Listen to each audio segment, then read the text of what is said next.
Antes de la presentación del mensaje, quiero dar las gracias a los que atendieron el llamado que hice el sábado pasado allá en Georgia para orar por el arquitecto y que de esa forma él pudiera terminar lo que él mismo se propuso hacer para nuestro proyecto médico misionero, como es el Centro de Capacitación en Estilo de Vida La Verdad Presente. Le comentaba a los hermanos allá en Georgia que el arquitecto se enfrentó a dos pruebas bastante extrañas después que él dispuso servir a Dios haciendo los planos completamente gratis.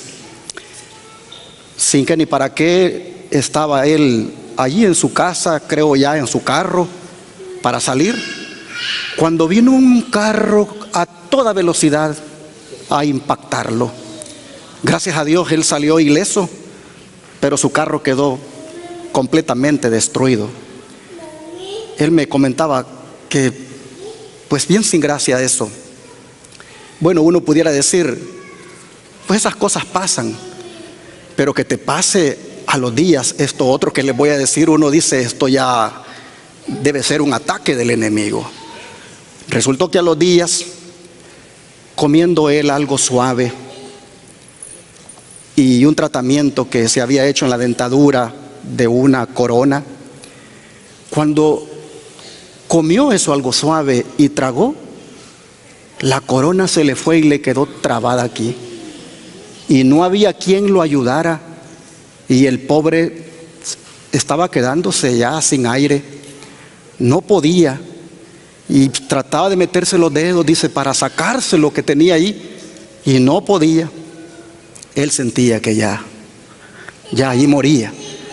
Logró llegar al baño, y entonces ahí trataba él desesperadamente de tener aire, y gracias a Dios allí la respiración le volvió, el aire le volvió, y pidió que lo llevaran al hospital de emergencia.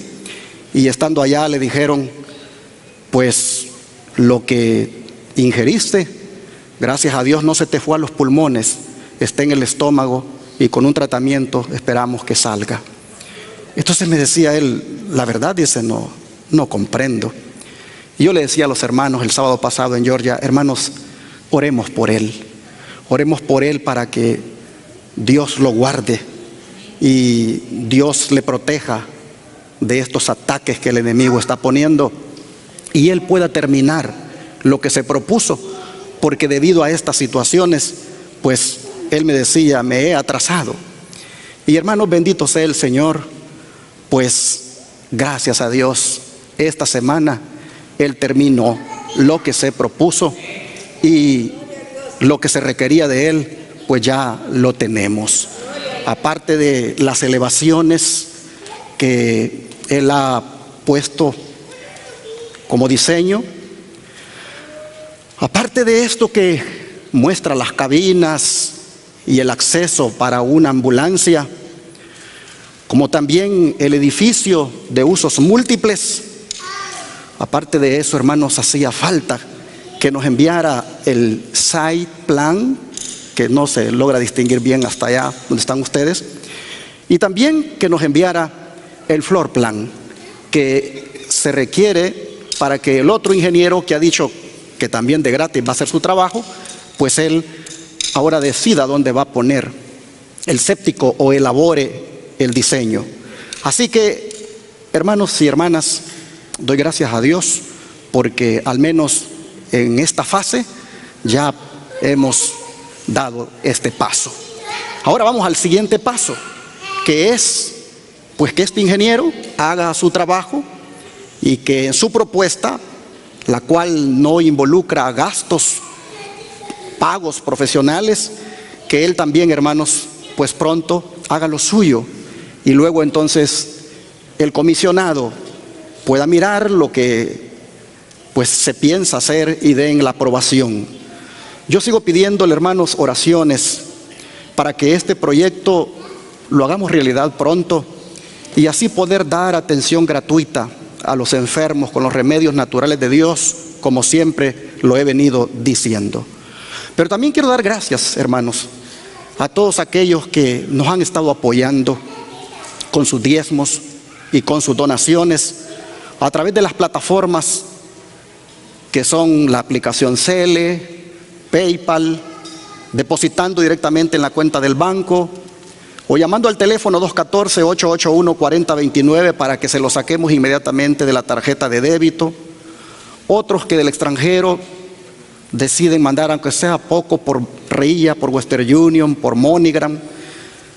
Quiero de verdad agradecer a todos los que sienten ese llamado y responden para que podamos también, en el área de la reforma pro salud, nosotros hacer la obra fuertemente como la hemos estado haciendo a través de la radio y la televisión.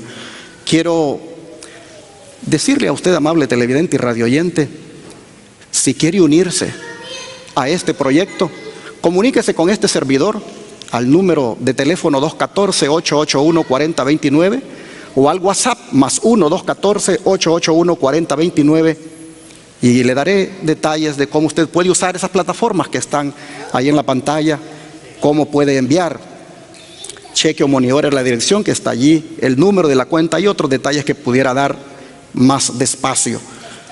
De antemano, muchas gracias a los que siempre, escuchando este llamado, se hacen presentes y que Dios multiplique lo que queda con ustedes. Ahora vamos a nuestro tema de hoy. Este día, Dios quiere que nos preparemos para lo que viene. Lo que nos espera, nosotros sabemos que no es nada halagador.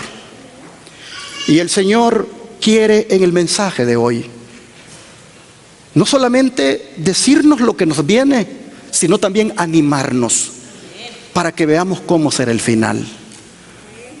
En este seminario profético, la revelación de Jesucristo, como hemos llamado a los estudios del libro de Apocalipsis, vamos ahora a mirar el tema número 24, el cual tiene por título Los mártires del quinto sello.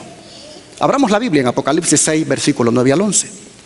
Cuando abrió el quinto sello, vi bajo el altar las almas de los que habían sido muertos por causa de la palabra de Dios y por el testimonio que tenían. Y clamaban a gran voz diciendo: ¿hasta cuándo, Señor, santo y verdadero, no juzgas y vengas nuestra sangre en los que moran en la tierra? Y se les dieron vestiduras blancas. Y se les dijo que descansaran todavía un poco de tiempo, hasta que se completara el número de sus consiervos y sus hermanos, que también habían de ser muertos como ellos. La apertura de este sello se debe, hermanos, ubicar en el tiempo que siguió después del período de persecución por parte del caballo amarillo y su jinete del cuarto sello que estudiamos la vez pasada. Un jinete, símbolo del papado, y su caballo amarillo, símbolo de la iglesia apóstata que él lidera. El tiempo del quinto sello que acabamos de leer, este empezaría cuando el movimiento de la reforma, allá en 1517, surgió. Y surgió para minar y restringir el poder papal. La opinión popular ubica a las almas debajo del altar que acabamos de leer. La opinión popular ubica estas almas en el cielo. Pero a Juan se le muestra en forma simbólica, a través de los sellos, lo que le ocurriría a la iglesia aquí en la tierra. De manera que, como han sido interpretados los sellos anteriores, ¿qué es lo que le ocurre a la iglesia a lo largo de la historia? En este sentido, el altar que Juan tiene que tener en mente es el que existió aquí en la tierra, el que él como hebreo conocía perfectamente, es decir, el altar del holocausto que estaba allá en el santuario terrenal, o que estuvo, un altar que Dios le ordenó a Moisés que construyera para que ahí se sacrificaran los animales requeridos como sustitutos del pecador. Un altar también en el cual se derramaría la sangre de aquellos animales, víctimas inocentes. En la manera didáctica de Jesús de enseñar, le muestra a Juan la forma más gráfica de entender lo relacionado a los mártires que por causa de la palabra de Dios, acabamos de leer, morirían en una época de la historia. Estos mártires derramaron su sangre como víctimas, no como sustitutos de nadie, pero sí como víctimas inocentes, igual a las víctimas inocentes que sacrificaban allá en el altar del holocausto, en el desierto, en el santuario que Dios había dicho que construyeran. De manera que si tomamos en cuenta lo que la mensajera del Señor dijo, de que en el Apocalipsis todos los libros de la Biblia se juntan y terminan, aquí no podemos ver, hermanos, en las palabras de Juan, que una referencia a lo que está escrito en Levíticos 4, versículo 7. Vamos para allá. Levíticos capítulo 4, versículo 7. De esa sangre, sobre los cuernos del altar del incienso aromático, que está en el tabernáculo de reunión delante de Jehová, y echará el resto de la sangre del becerro al pie del altar del holocausto, que está a la puerta del tabernáculo de reunión. Nosotros miramos aquí, hermanos, que hay dos altares. Hay uno adentro del recinto del santuario llamado altar del incienso, y otro afuera del recinto, a la puerta del tabernáculo, llamado altar del holocausto, sobre el cual se derramaba la sangre de la víctima. Y si bien es cierto, este último era un símbolo del Calvario, donde Cristo fue sacrificado, también nos dice que así como ese altar estaba en la tierra, las almas que Juan mira debajo del altar en la apertura del quinto sello, estas también están en la tierra y no en el cielo. El único altar que se conoce que está en el cielo es el altar del incienso. Leamos, vamos para Apocalipsis otra vez, miremos el capítulo 8, versículo 3 al 5. Otro ángel vino entonces y se paró ante el altar con un incensario de oro, y se le dio mucho incienso para añadirlo a las oraciones de todos los santos sobre el altar de oro que estaba delante del trono. Y de la mano del ángel subió a la presencia de Dios el humo del incienso con las oraciones de los santos. Y el ángel tomó el incensario y lo llenó del fuego del altar y lo arrojó a la tierra, y hubo truenos y voces y relámpagos y un terremoto. Pero las almas debajo del altar del quinto sello, hermanos, no pueden estar debajo de este altar que estamos leyendo, porque como ustedes pueden ver, la función de este altar es una función distinta. Es para elevar un incienso aromático, símbolo de las oraciones de los santos. Por otra parte, no tendría sentido lo que leímos de que las almas que están debajo del altar en el quinto sello, ellos piden venganza. Y no tendría sentido que pensemos que ya están en el cielo y todavía pidiendo venganza cuando ya están reivindicados, pues tienen hasta vestiduras blancas. De manera, mis hermanos, que solo los que creen en la doctrina satánica de la inmortalidad del alma son los que dicen que las almas debajo del altar del quinto sello están en el cielo, mientras que sus cuerpos están en la tierra. Espiritismo declarado es lo que hay allí en esa interpretación.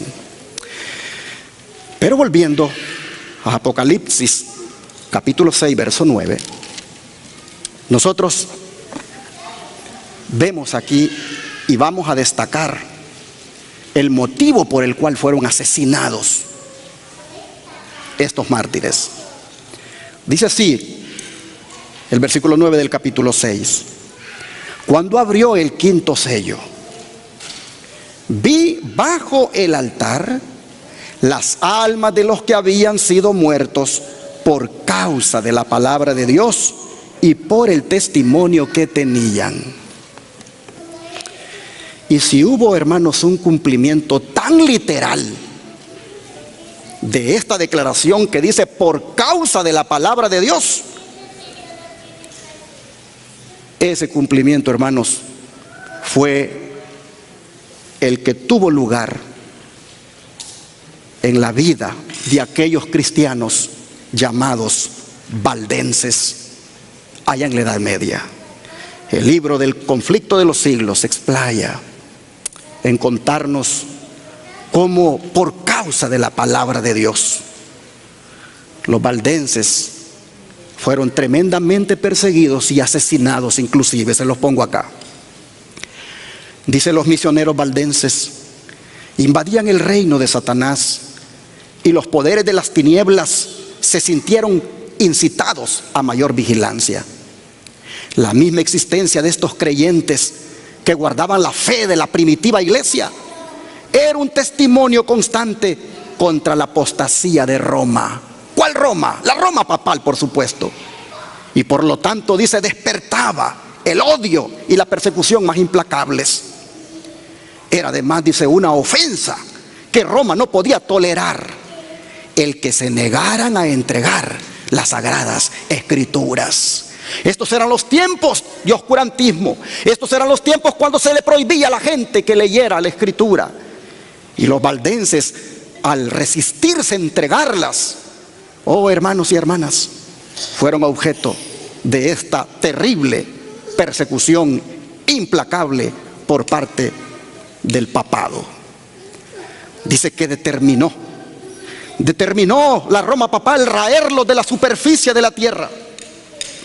Y entonces, dice, empezaron las más terribles cruzadas contra el pueblo de Dios, en sus hogares, en las montañas. Se lanzaron los inquisidores sobre sus huellas, y la escena del inocente Abel cayendo ante el asesino Caín repitióse con frecuencia. Una y otra vez fueron asolados sus feraces campos, entendiendo el término feraces como productivos. Dice, destruidas sus habitaciones y sus capillas, de modo que de lo que había sido campos florecientes y hogares de cristianos sencillos y hacendosos, no quedaba ahora más que un desierto. Como la fiera que se enfurece más y más al probar la sangre, así, dice, se enardecía la hazaña de los siervos del Papa con los sufrimientos de sus víctimas. A muchos de estos testigos de la fe pura se les perseguía por las montañas y se les cazaba por los valles, donde estaban escondidos entre bosques espesos y cumbres rocosas. Ningún cargo se le podía hacer al carácter moral de esta gente proscrita. Sus mismos enemigos la tenían por gente pacífica, sosegada y piadosa. Su gran crimen consistía en que no querían adorar a Dios conforme a la voluntad del Papa. Y por este crimen se les infligía todos los ultrajes, humillaciones y torturas que los hombres o los demonios podían inventar. Una vez que Roma resolvió exterminar la secta odiada, es decir, a los valdenses, el Papa expidió una bula, o sea, un decreto, que condenaba a sus miembros como herejes y los entregaba a la matanza. No se les acusaba de holgazanes, ni de deshonestos, ni de desordenados. pero se declaró que tenían una apariencia de piedad y santidad que seducía a las ovejas del verdadero rebaño, según el Papa. Es decir, el modo de vivir de estos valdenses, esa forma piadosa, llena de amor que manifestaban, invitaba a los católicos a querer ser como ellos y a querer unírseles. Seducía, dice, a las ovejas del verdadero rebaño, el modo de comportarse de estos valdenses. Así que, hermanos y hermanas, por lo tanto, dice el Papa, ordenó que si la maligna y abominable secta de malvados rehusaba abjurar, es decir, renunciar a su convicción, entonces que fuera aplastada como serpiente venenosa. Esperaba, dice el don de profecía aquí, este altivo potentado, tener que hacer frente otra vez a estas palabras. ¿Sabría que se hallaban archivadas en los libros del cielo para confundirle en el día del juicio? ¿Cuáles palabras? Las que dijo Cristo: en cuanto lo hicisteis a uno de los más pequeños de estos mis hermanos, a mí me lo hicisteis. Colegio de los Siglos, páginas 72 a la 73. Pero no solo los valdenses sufrieron esto a manos del papado. También vean lo que sigue diciendo el conflicto de los siglos. Siglo tras siglo, dice, la sangre de los santos había sido derramada. Mientras los valdenses sucumbían en las montañas del Piamonte a causa de la palabra de Dios y del testimonio de Jesús, sus hermanos, los albigenses de Francia, llamados así porque vivían en una ciudad llamada Albi, estos, dice, testificaban de la misma manera por la verdad. Mientras los valdenses por un lado, Dios los levantaba, tenía a los albigenses también por otro lado. Pero igual, hermanos, siendo objeto de ataque. Dice que en los días de la Reforma los discípulos de esta habían sucumbido en medio de horribles tormentos. Pero vean, hermanos, reyes y nobles, mujeres de elevada alcurnia, delicadas doncellas, la flor y nata de la nación, se habían recreado viendo las agonías de los mártires de Jesús. Hermanos y hermanas, los valdenses, los albigenses sirvieron de show, de espectáculo, para que los reyes, los magnates de aquellos tiempos, las reinas, las doncellas, se deleitaran viendo cómo morían. Y en estos estaban los que siguen, los valientes hugonotes, en su lucha, dice, estos por los derechos más sagrados del corazón humano. También, dice, habían derramado su sangre en muchos y rudos combates. Este era un tiempo, dice, cuando los protestantes eran considerados como fuera de la ley y sus cabezas eran puestas a precio y se les cazaba como a fieras. Conflicto de los Siglos, página 274. Estos, hermanos, eran los tiempos cuando aquella ramera llamada Babilonia se embriagaba de la sangre de los santos, y que Juan la describe aquí en Apocalipsis 17. Vamos para más adelante. Apocalipsis 17, versículo 3 al 6. Y me llevó en el espíritu al desierto, y vi a una mujer sentada sobre una bestia escarlata, llena de nombres de blasfemias, que tenía 7 cabezas y 10 cuernos. Y la mujer estaba vestida de púrpura y escarlata, y adornada de oro, de piedras preciosas y de perlas, y tenía en la mano un cáliz de oro lleno de abominaciones y de la inmundicia de su fornicación, y en su frente un nombre escrito, un misterio: Babilonia la grande, la madre de las rameras y de las abominaciones de la tierra. Vi a la mujer ebria de la sangre de los santos y de la sangre de los mártires de Jesús, y cuando la vi quedé asombrado con gran asombro. Esta mujer no es otra que un símbolo de la iglesia apóstata, de la iglesia la cual el papado ha liderado y ha hecho en estos tiempos que estamos citando aquí estas tremendas barbaridades. La ramera se embriagó de la sangre de los santos, de todos aquellos que murieron por causa de la palabra de Dios y por el testimonio de Jesucristo. Pero de todas estas declaraciones que leímos del don profético, hermanos, a mí me llama la atención esta que dice, de que Roma no podía tolerar el que se negaran a entregar las Sagradas Escrituras, y que por lo tanto determinó raerlos de la superficie de la tierra, lanzando esas cruzadas por las montañas donde ellos vivían, y allí dice, haciendo que la escena del inocente Abel cayendo ante el asesino Caín se repitiera con frecuencia. Es por eso que, al igual que la sangre de Abel, en el versículo 10 del capítulo 6 del quinto sello, nosotros miramos que las almas dicen, capítulo 6, versículo 10,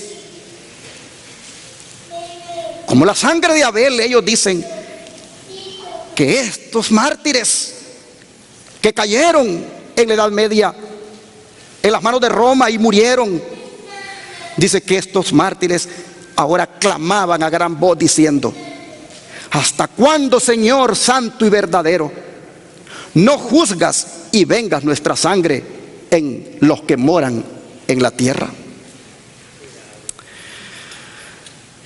Esto, hermanos, no puede ser otra cosa sino un eco del clamor de la sangre de Abel.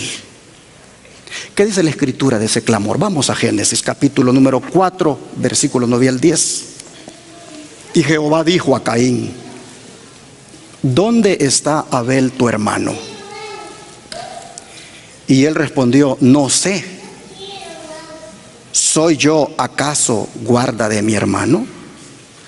En otras palabras le está diciendo, ¿no eres tú el que lo debes cuidar? ¿No eres tú el que debería de estar pendiente de él? Y nosotros vemos que sigue diciendo que Dios le dijo, ¿qué has hecho? La voz de la sangre de tu hermano clama a mí desde la tierra. Ahora pues, maldito seas tú de la tierra, que abrió su boca para recibir de tu mano la sangre de tu hermano. Hermanos y hermanas, aquí nosotros tenemos al primer mártir de la historia por cuestiones religiosas. El primer mártir que por asuntos religiosos ha tenido que ofrendar su vida, asesinado por su pariente cercano. Su sangre aquí es personificada y habla por él, demandando justicia, clamando protección legal. Y desde aquel día, cuando esa sangre de Abel clamaba por justicia, el don profético dice en esta declaración de Testimonios, tomo 5, página 451, que como la sangre de Abel clamó desde el suelo, también existen ahora voces clamando a Dios desde los sepulcros de los mártires, de los sepulcros del mar, de las cavernas, de las montañas, de las tumbas en los conventos. Sale el clamor diciendo, ¿hasta cuándo, oh Señor santo y verdadero, no juzgarás y vengarás nuestra sangre sobre aquellos que moran en la tierra? Hermanos y hermanas, así como la sangre de Abel clamó a Dios, así la tierra atestigua. Así también la tierra, hermanos, dice delante de Jehová que las vidas que han sido sacrificadas por hacer la voluntad de Dios merecen justicia. ¿Por qué, mis hermanos? ¿Por qué? Porque el salmista, y vamos aquí al Salmo 34, verso 15, ¿por qué? Dije, ¿por qué? Y el verso 15 dice, porque los ojos de Jehová están sobre los justos y atentos sus oídos al clamor de ellos. Por eso, donde quiera que haya una persona que ha muerto por ser fiel a Dios, la tierra clama. El lugar donde fue sacrificado o sacrificada, simbólicamente clama por justicia. Hermanos y hermanas, así como los padres no pierden de vista a sus hijos y buscan preservarlos de todo mal, de todo peligro, y así como los padres, hermanos, están atentos a lo que tal o cual hijo le diga, así, mis hermanos, nos dice el salmista, Dios está siempre atento al clamor de cada uno de nosotros. Dios, mis hermanos, independientemente de lo que nos pueda estar pasando, Dios está atento a nuestro clamor. No tengamos miedo a hablarle a Dios. No tengamos temor de orar. No tengamos, hermanos, tanto apresuramiento que no podamos dedicar tiempo para estar con Él, porque Dios está atento al clamor de nosotros. Oh, mis hermanos y hermanas, solo que a veces como que la respuesta al clamor se demora, ¿no es cierto? A veces la respuesta al clamor no viene de inmediato y uno quisiera que venga de inmediato. Y pareciera, hermanos, que esta era la experiencia de los mártires del quinto sello. Porque ante el grito, ante el clamor, ¿hasta cuándo nos has de juzgar? Nosotros miramos que ese hasta cuándo pues no tiene una respuesta en ese momento. Sin embargo, noten lo que ellos piden. Ellos piden un juicio. Allá por 1517 a 1798, los mártires, antes de que la reforma se levantara, y después los mártires ya pedían un juicio. Y preguntaban, ¿hasta cuándo nos vas a juzgar? ¿Hasta cuándo ha de haber un juicio? Sin embargo, hermanos, esto nada más era un eco de aquel santo que le preguntó a otro santo, allá en el libro de Daniel, por lo mismo. Vamos al capítulo número 8, verso 13 y 14. Entonces oía un santo que hablaba, y otro de los santos preguntó a aquel que hablaba, ¿hasta cuándo durará la visión del continuo sacrificio y la prevaricación asoladora, entregando el santuario y el ejército para ser pisoteados? Y él dijo, hasta 2300 tardes y mañanas, y luego el santuario será purificado. Esta es la respuesta que a los mártires del quinto sello no se les da, pero que un santo allá en el libro de Daniel dijo, ¿cuándo es que empezaría el juicio? El juicio que demandan los mártires del quinto sello, allá por el año 1517 en adelante. Oh, hermanos, anteriormente el profeta Daniel había sido testigo de esta impactante visión y había escuchado esta conversación y había escuchado de que al final de 2300 días el santuario sería purificado.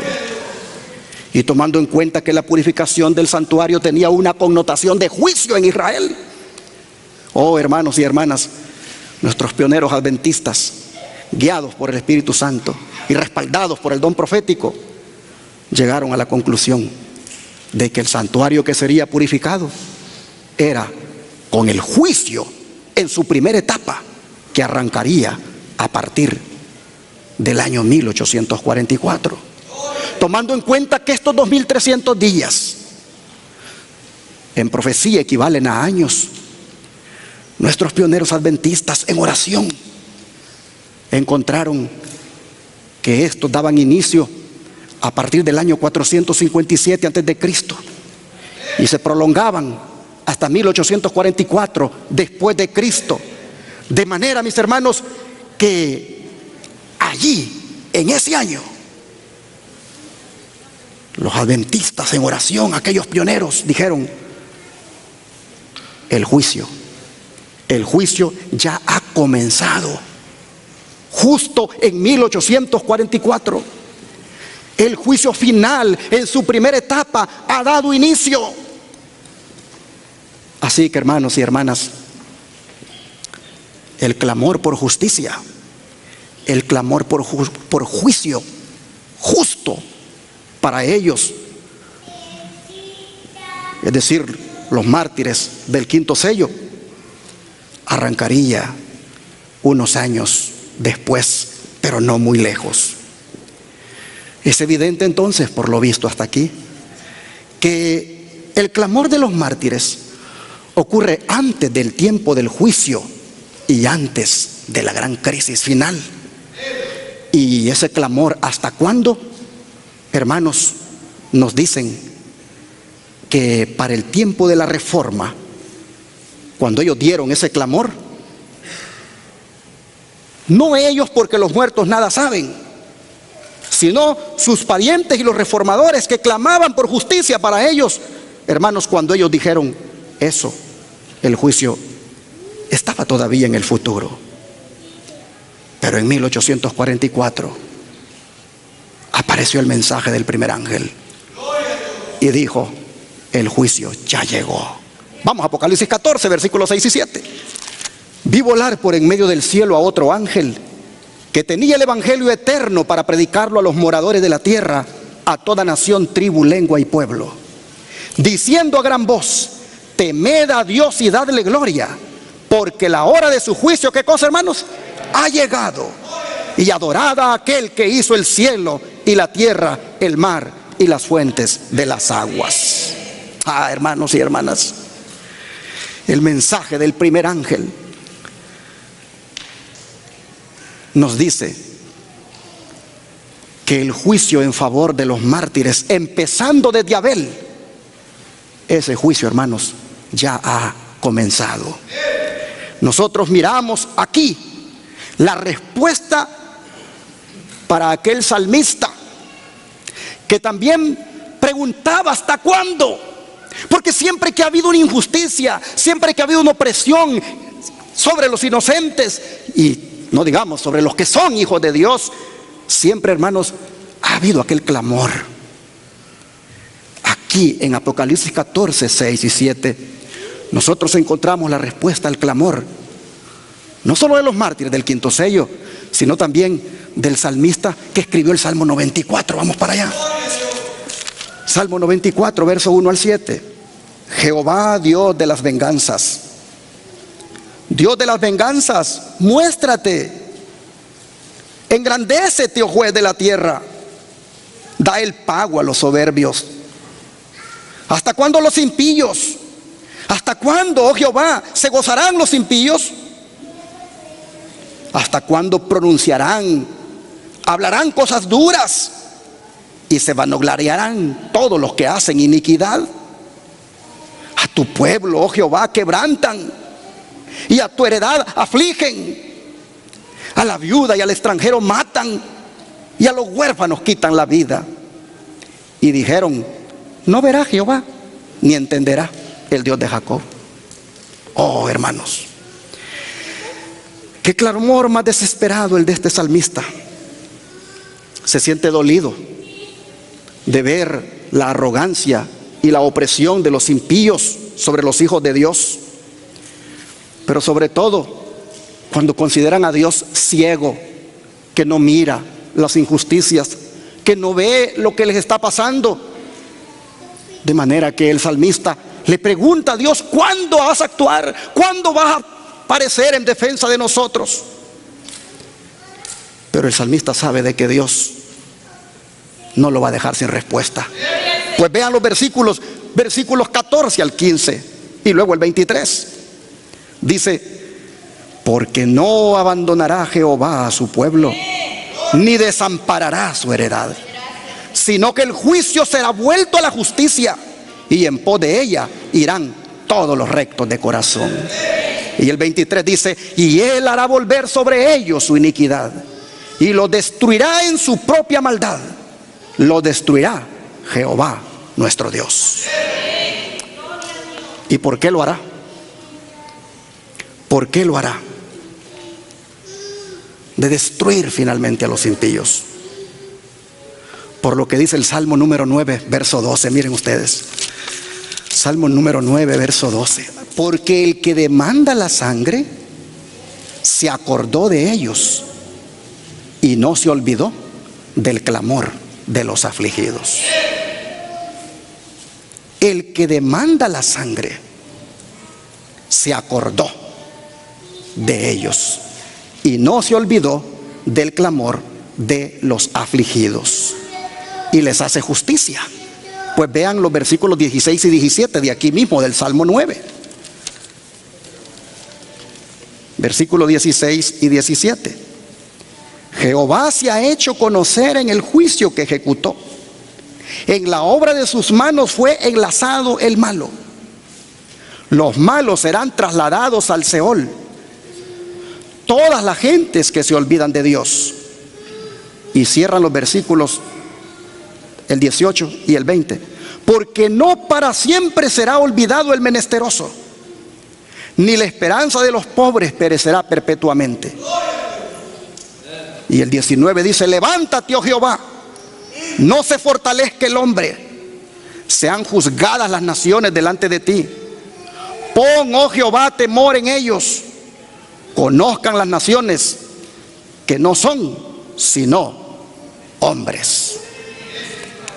En otras palabras, que no se crean tan poderosos como para creer que finalmente se van a salir con la suya. Dios, en su juicio, que ya comenzó en 1844, se la va a ver con los opresores, con los que han sacrificado a los siervos y siervas de Dios, haciéndolos mártires. Pero volviendo a estos mártires de la Edad Media, ¿qué se les dio cuando clamaron por justicia? ¿Qué se les dio cuando pedían un juicio? Vamos otra vez a Apocalipsis 6, verso 11. Y se les dieron vestiduras blancas, y se les dijo que descansasen todavía un poco de tiempo, hasta que se completara el número de sus consiervos y sus hermanos, que también habían de ser muertos como ellos. En estas vestiduras blancas, símbolo de la justicia de Cristo, nosotros vemos que se les es dada una respuesta parcial a su clamor, porque va a venir el tiempo cuando se completarán otros que serán asesinados como ellos, y entonces van a recibir la recompensa final allá en la patria celestial. La pregunta es, ¿quiénes serán estos consiervos que serán asesinados igual que ellos? ¿Quiénes serán estos, hermanos? ¿Quieres saber quiénes serán? Vamos a la inspiración y veamos lo que nos dice la sierva del Señor, Elena White, que Dios le habló y le dijo, ¿quiénes serán? Dice, cuando el decreto promulgado por los diversos príncipes y dignatarios de la cristiandad contra los que observan los mandamientos suspenda la protección y la garantía del gobierno y los abandone a los que tratan de aniquilarlos, el pueblo de Dios huirá de las ciudades y de los pueblos y se unirá en grupos para vivir en los lugares más desiertos y solitarios. ¿Cuándo va a ser esto, hermanos? ¿De qué decreto está hablando aquí la mensajera del Señor? La ley dominical. Cuando ese decreto, dice, sea promulgado por los diversos príncipes y dignatarios y se haga también otro decreto en contra de aquellos que no lo acepten, como son los que guardan los mandamientos de Dios y saben que el sábado es el día del Señor, dice que entonces se va a ordenar que se les suspendan las garantías y no le quedará más, dice, a estos que huir a los lugares desiertos y solitarios. Pero miren ustedes, muchos, dice, encontrarán refugio en puntos de difícil acceso en las montañas. Y como los cristianos de los valles del Piamonte, los que ya vimos, valdenses, albigenses, hugonotes, pero especialmente los valdenses, como los cristianos de los valles del Piamonte, dice, convertirán los lugares elevados de la tierra en santuarios suyos y darán gracias a Dios por las fortalezas de las rocas, según Isaías 33:16. Pero muchos seres humanos de todas las naciones y de todas clases, grandes y pequeños, ricos y pobres, negros y blancos, serán arrojados en la más injusta y cruel servidumbre. Los amados de Dios pasarán días penosos, encadenados, encerrados en cárceles, sentenciados a muerte, algunos abandonados adrede para morir de hambre y sed en sombríos y repugnantes calabozos. Ningún oído humano escuchará sus lamentos, ninguna mano humana se aprontará a socorrerlos. Conflicto de los siglos, página 610. De manera, mis hermanos, que si hoy en tiempos de paz nosotros nos gozamos en guardar los mandamientos y en guardar el santo sábado, debemos de saber que un conflicto nos espera, que no sabemos qué suerte correremos desde el punto de vista de la vida. Solo sabemos que para entonces el mundo se dividirá en dos grupos: los que reciben la marca de la bestia y los que reciben el sello del Dios vivo. ¿En cuál grupo vas a estar tú? ¿En cuál grupo voy a estar yo? Hablando de esos dos ejércitos que habrán, prácticamente los ejércitos de Satanás y los ejércitos de Dios, dice lo siguiente la sierva del Señor, que los dos ejércitos se mantendrán distintos y separados. Y esta distinción será tan señalada que muchos que se convenzan de la verdad se pasarán al lado del pueblo que guarda los mandamientos de Dios. Cuando esta gran obra se lleve a cabo en la batalla antes del conflicto final, muchos serán encarcelados y muchos serán mártires por causa de Cristo al permanecer firmes en favor de la verdad. Mensajes Selectos, tomo 3, página 453 a la 454. Pero ¿quiénes son, hermanos, los que van a convertirse en mártires? Muchos, dice, de los que decidan permanecer firmes en favor de la verdad.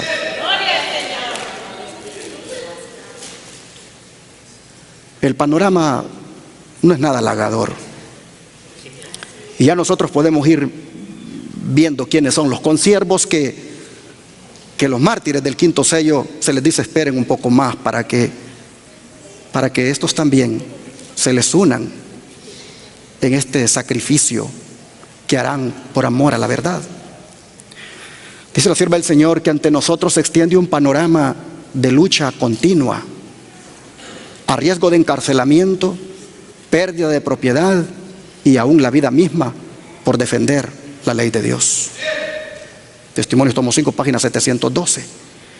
Y que se va a requerir, dice, de los hombres que rindan obediencia a los edictos humanos en violación de la ley divina. Y los que sean fieles a Dios y al deber serán amenazados, denunciados y proscritos. Es decir, se les prohibirá que prediquen, que tengan movilidad, que puedan comprar y vender. Y serán traicionados inclusive, dice, por padres y hermanos y parientes y amigos. Profetas y Reyes, página 431. ¿No creen, hermanos, que necesitamos que Dios nos dé valor para enfrentar esto?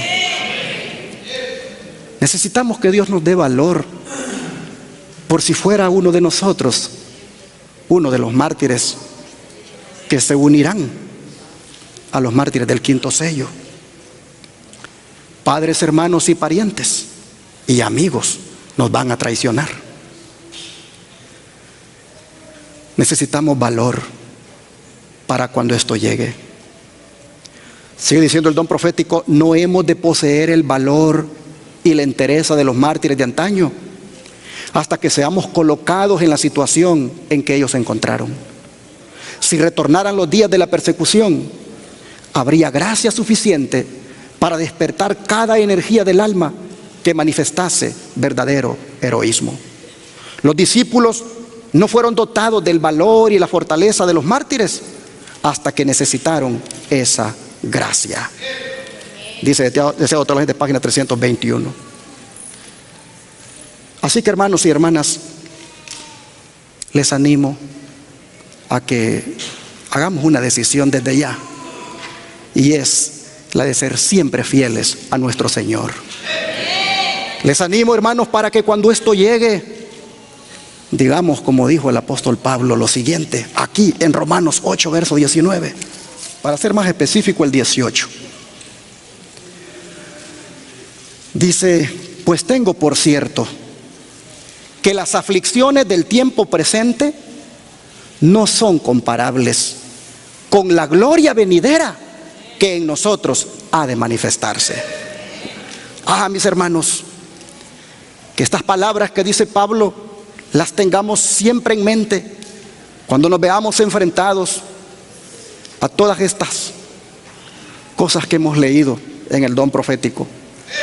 Que también nosotros, mis hermanos, cuando veamos las situaciones que vendrán, cuando nosotros, hermanos, miremos que las aflicciones van a venir sobre nosotros, que nosotros entonces, hermanos, las tengamos simplemente como algo liviano comparado a la gran gloria que disfrutaremos después. El don de profecía dice que es por las pruebas y las persecuciones que se revela la gloria o carácter de Dios en sus elegidos. A veces no queremos sufrir para nada. A veces queremos un cristianismo así, fácil. Sí, yo guardo el sábado, es el día del Señor. Sí, soy adventista el séptimo día, pero no quiero saber nada de problemas que vengan contra mí. Y no comprendemos de que para que se revele la gloria de Dios en nosotros, es necesario que pasemos por pruebas, por dificultades, por persecuciones. Dice: la iglesia de Dios, perseguida y aborrecida por el mundo, se educa y se disciplina en la escuela de Cristo. En la tierra sus miembros transitan por sendas estrechas y se purifican en el horno de la aflicción.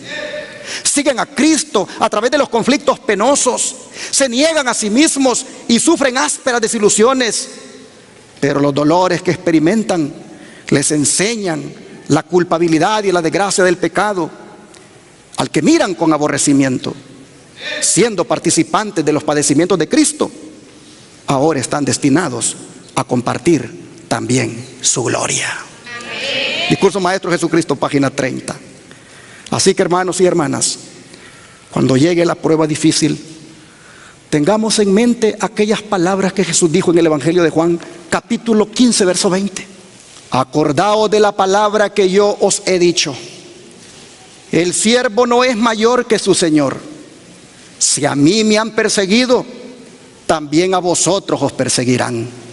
Si han guardado mi palabra, también guardarán la vuestra.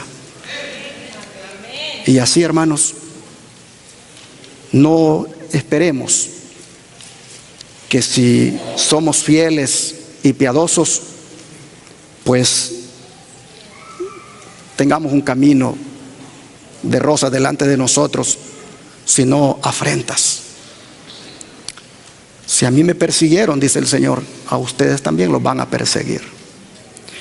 Dice lo de profecía, que la providencia misteriosa que permite que los justos sufran persecución por parte de los malvados ha sido causa de gran perplejidad para muchos que son débiles en la fe. Hasta los hay que se sienten tentados a abandonar su confianza en Dios, porque Él permite que los hombres más viles prosperen, mientras que los mejores y los más puros son afligidos y atormentados por el cruel poderío de ellos.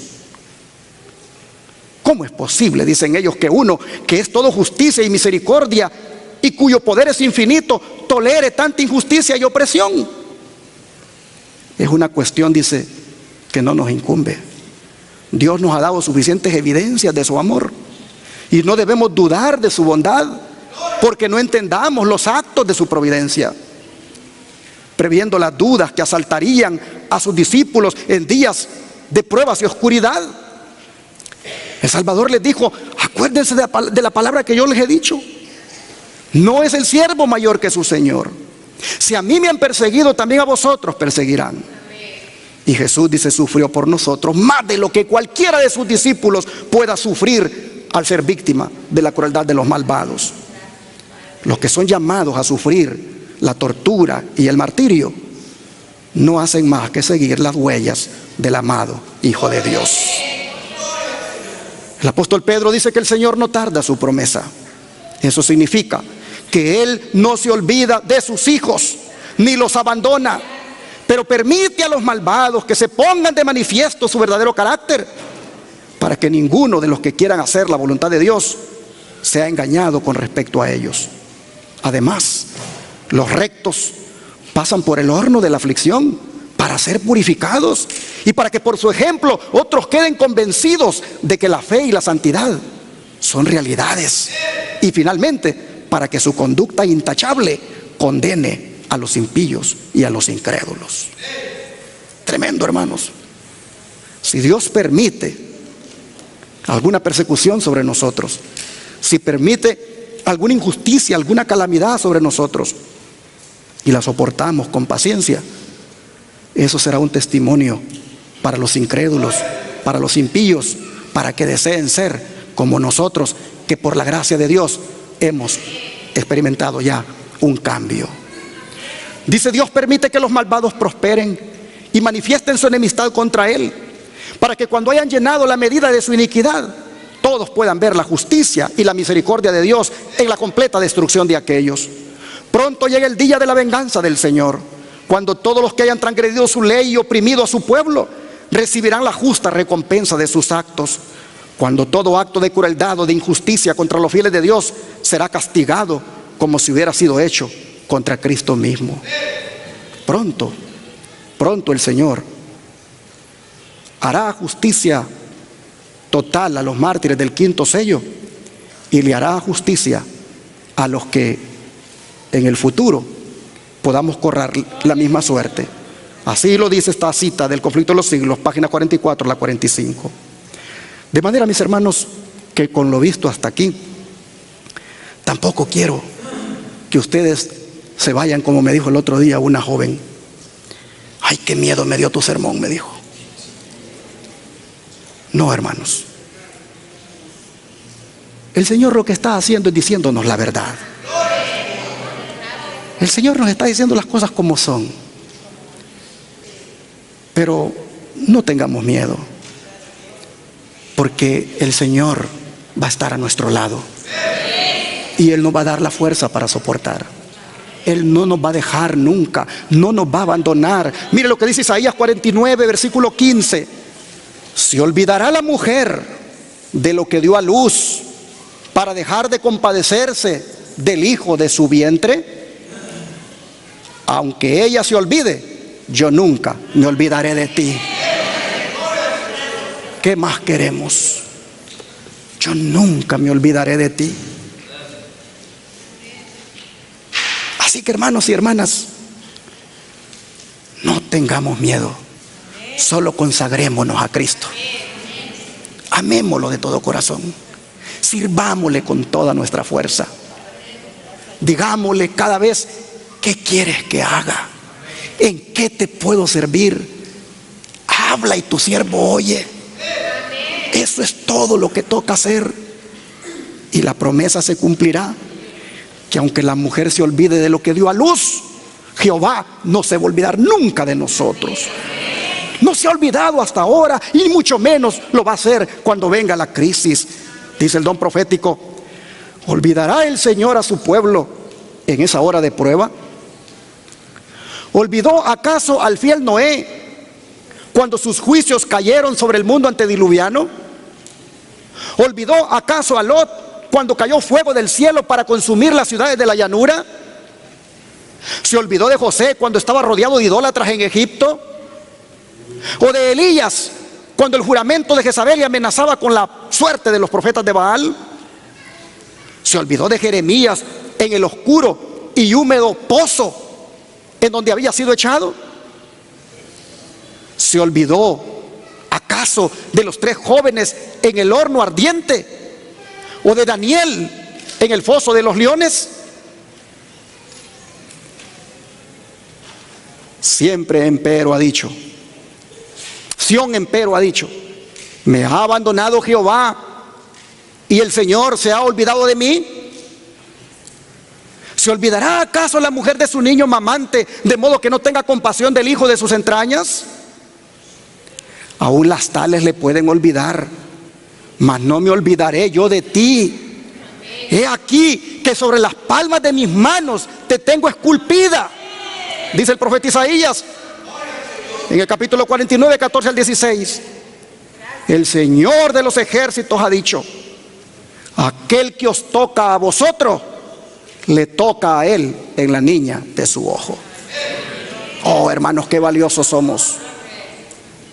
Zacarías dice en el capítulo 2, verso 8 esto: aquel que os toca a vosotros, le toca a él en la niña de su ojo.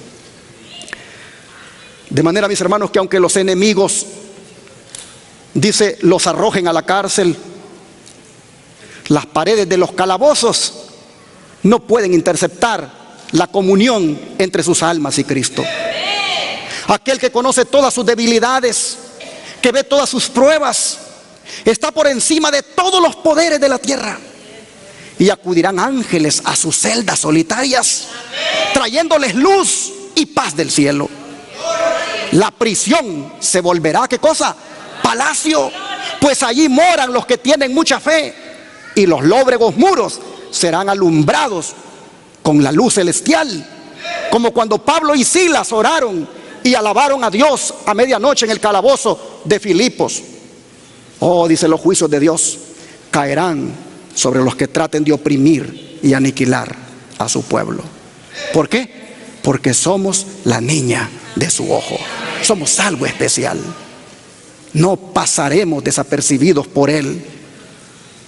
Así está escrito en Corintios, los páginas 610. Y cierro este día el mensaje diciéndoles, hermanos, que si somos fieles como los mártires del 5º sello y alcanzamos la victoria sobre la bestia y su imagen, nosotros también vamos a recibir vestiduras blancas.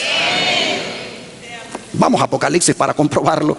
Aquí en el capítulo 3, verso 5, nos dice lo siguiente: el que venciere será vestido de vestiduras blancas, y no borraré su nombre del libro de la vida, y confesaré su nombre delante de mi Padre y delante de sus ángeles.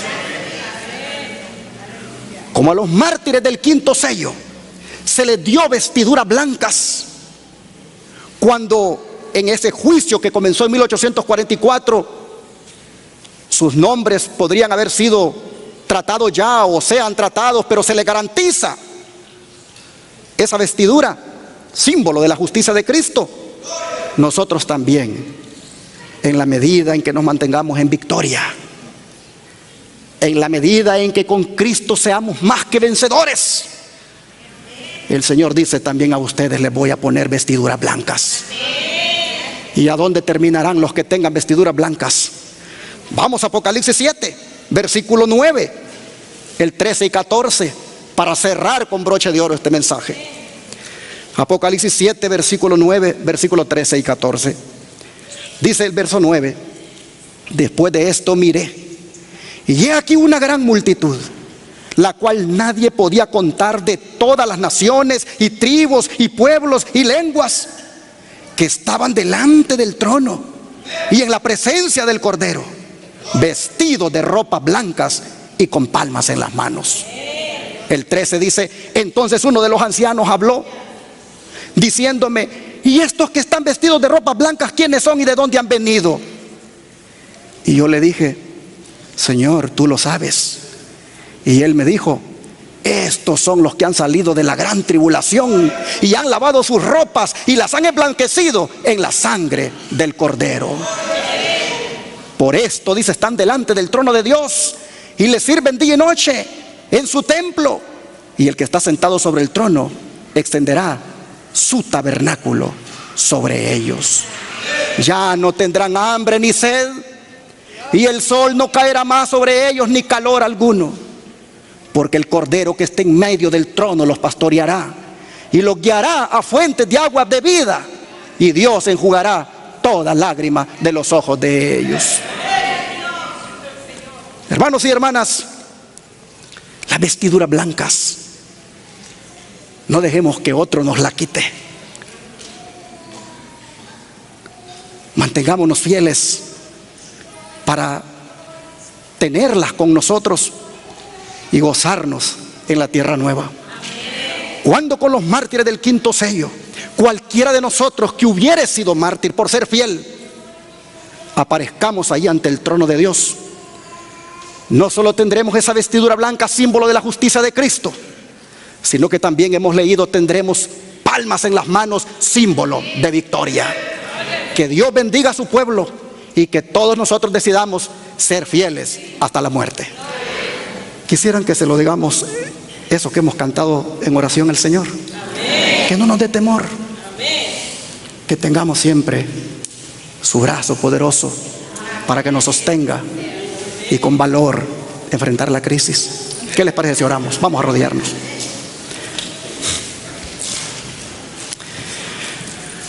Padre nuestro, gracias porque nos haces ver lo que nos espera, pero anticipadamente nos muestras el final de todo. Vemos, Padre, de que el final será glorioso. Vemos, Señor, que estar delante de tu trono con las vestiduras blancas, finalmente, después de tanta prueba, después de tanta dificultad, eso, Padre, será realmente algo que no tiene precio y algo que realmente, pues, valió la pena que nosotros te amáramos, perseveráramos, nos mantuviéramos fieles, por cuanto, Señor, ahí comenzará para nosotros toda una eternidad. Padre, quisiera rogarte en esta hora que, aunque estas verdades no son populares y a veces tal vez ni quisiéramos escuchar porque involucran sufrimiento, quisiera rogarte, Señor, de que no tengamos temor. Quisiera pedirte que nos des tu fuerza para que estemos, Señor, sostenidos por ti siempre. Padre, el panorama se mira sombrío. Lo que viene no es nada halagador. Necesitaremos mucho valor, pero sabemos, Padre, que ese valor tú lo tienes y nos lo puedes dar. De manera que en este momento, Señor, nos entregamos a ti y te pedimos, danos valor, danos, Señor, decisión firme de permanecer leales a ti. Ayúdanos, Señor, a no solamente gozarnos en Cristo, sino también a sufrir o morir por Cristo. Padre, te rogamos que no le tengamos tanto aprecio a esta vida, que no le pongamos tanto aprecio al hecho de que nos la puedan arrebatar, porque si por hacer tu voluntad eso se da, sabemos, Señor, que tú nos darás una vida nueva y abundante, una vida eterna con un cuerpo completamente transformado. Señor, ayúdanos a tener siempre en mente la promesa: yo no me olvidaré de ti. Ayúdanos, Señor, a tener siempre en mente la promesa de que no nos vas a abandonar y que tú siempre estarás con nosotros. Gracias, Señor. En tus manos nos ponemos y te rogamos que te seamos fieles hoy y siempre. Lo pedimos en el nombre de Jesús. Amén.